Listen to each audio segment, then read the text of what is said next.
So, I want to talk about the dismissive avoidant attachment style approach to dating. And what I mean by this is how they tend to show up in the dating stage of relationships.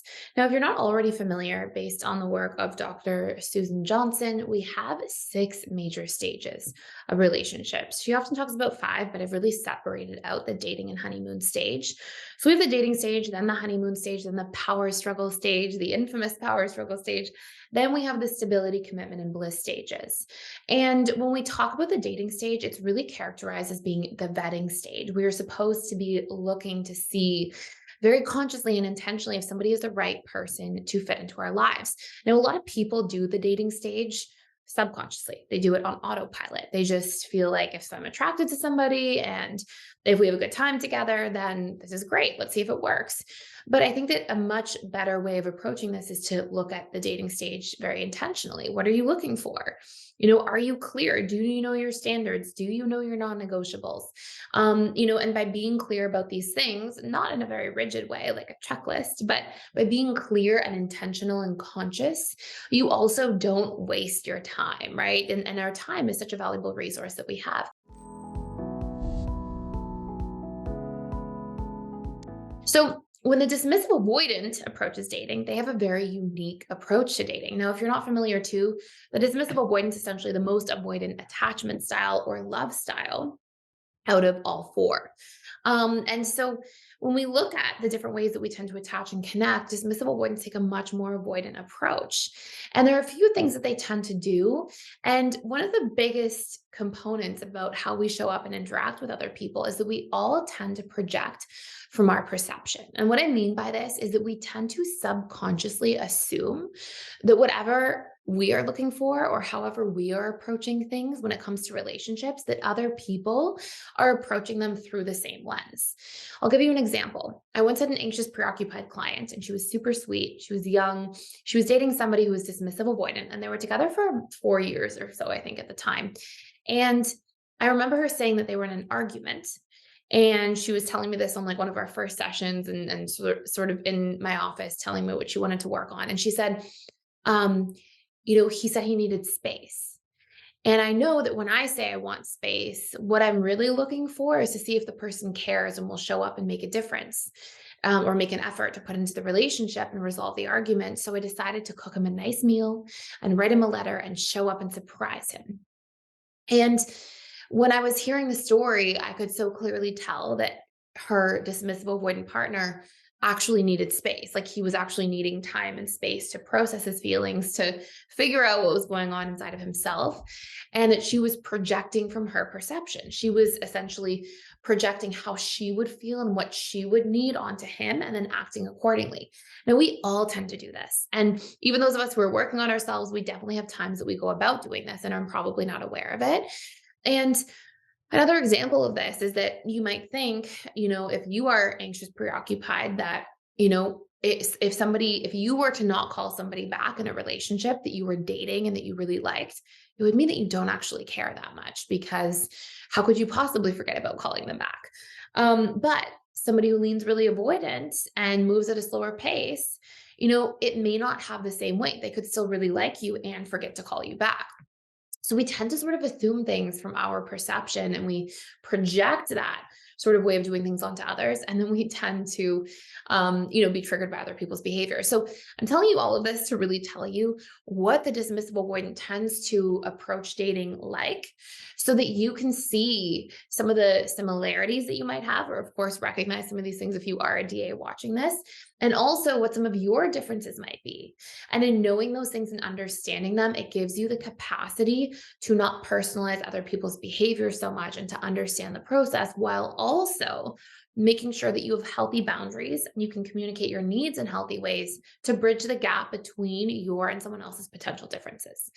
So, one of the first things is that dismissive avoidants tend to over vet in the dating stage, especially getting into sort of a more serious dynamic. And vetting is really important. It is extremely important to like really get clear on somebody's challenges and what might show up between the two of you and what might be points of friction.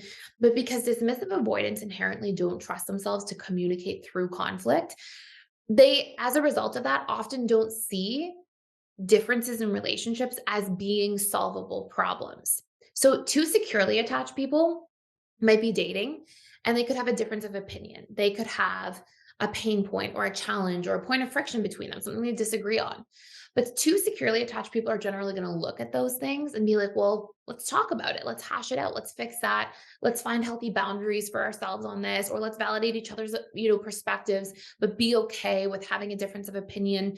But a dismissive avoidant who inherently hasn't had healthy modeling for how to work through things just feels a sense of learned helplessness in their capacity to work through things. So when they see a flaw or a point of friction or a challenge or a difference, they immediately see that as like a make or break a lot of the time. They tend to really put a lot of weight on little flaws or little differences because they don't know how to have those conversations to work through them. So sometimes they end up over vetting or putting too much weight on things that would otherwise actually be solvable just through plain and simple communication and openness. So that's one approach they tend to take.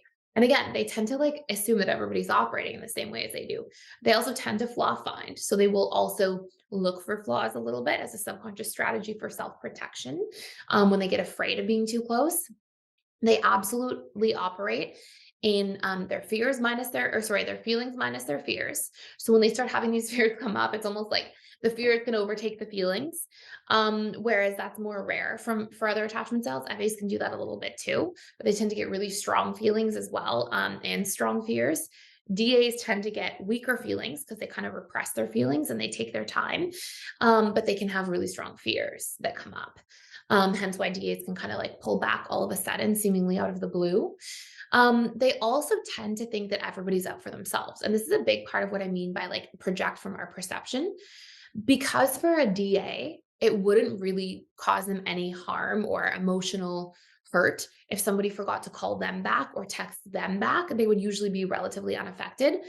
If they forget to do that to in relationship to somebody else, they assume that like it's not a big deal because we project from our perception. So the DA projects onto other people what they would feel, and then is often confused or surprised when other people have different feelings about it than they do. And often, because again, they're projecting from their perception, won't understand inherently that in doing that, it can trigger different people's like abandonment fears or feeling unworthy fears or anxiousness and fears of being alone. Like they don't understand that inherently, right? That often has to be explained or discussed or talked about in a healthy way, because naturally DAs will not assume that. They also tend to assume that everybody is moving at the same pace as they are, and that wants to take things slow. So when somebody's taking things really fast, they tend to almost like be suspicious about it, things of that nature.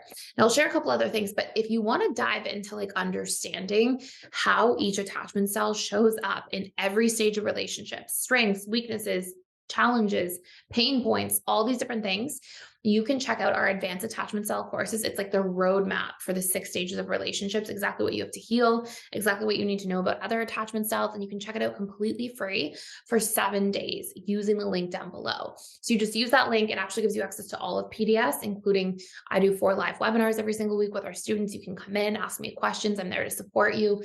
And on top of that, it gives you access to all the courses. So you can actually go into each attachment style and see like their roadmap, how they'll show up, what their fears are, their flaws, their pain points, your own, how to work through them, how to work through them with somebody else. Like it gives you everything you need to know about the different stages.